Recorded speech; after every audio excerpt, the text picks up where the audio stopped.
April മാസത്തിലും surcharge പിരിക്കാൻ KSEB. യൂണിറ്റിന് 7 പൈസ വെച്ച് സർചാർജ് പിരിക്കും. ഫെബ്രുവരിയിൽ 14.83 കോടിയുടെ അധിക ബാധ്യതയെന്നാണ് KSEB പറയുന്നത്. ഉമേഷ് ബാലകൃഷ്ണനാണ് വിവരങ്ങളുമായി ചേരുന്നത് തിരുവനന്തപുരത്ത് നിന്ന്. ഉമേഷ്, മുൻപ് ഫെബ്രുവരി മാസത്തിൽ അത് 6 പൈസയായിരുന്നെങ്കിൽ ഇപ്പോൾ യൂണിറ്റിന് 7 പൈസയാക്കാനാണോ തീരുമാനിച്ചിരിക്കുന്നത്? എങ്ങനെയാകും ഇത് ബാധകമാവുക?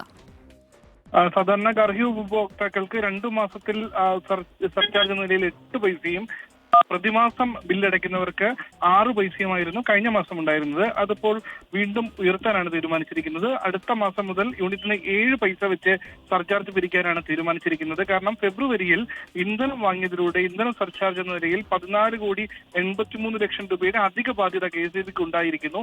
ഈ സാഹചര്യത്തിലാണ് സർചാർജ് നിലനിർത്താൻ തീരുമാനിച്ചിരിക്കുന്നത്. നേരത്തെ KSEB സ്വന്തം നിലയിൽ പിരിച്ചിരുന്ന സർചാർജ് 10 പൈസയിൽ നിന്നായിരുന്നു കഴിഞ്ഞ മാസം അത് 6 പൈസയായി കുറച്ചത്. അതാണ് വീണ്ടും ഉയർത്തി 7 പൈസയാക്കി ഓരോ യൂണിറ്റിനും ഈടാക്കാൻ തീരുമാനിച്ചിരിക്കുന്നത്.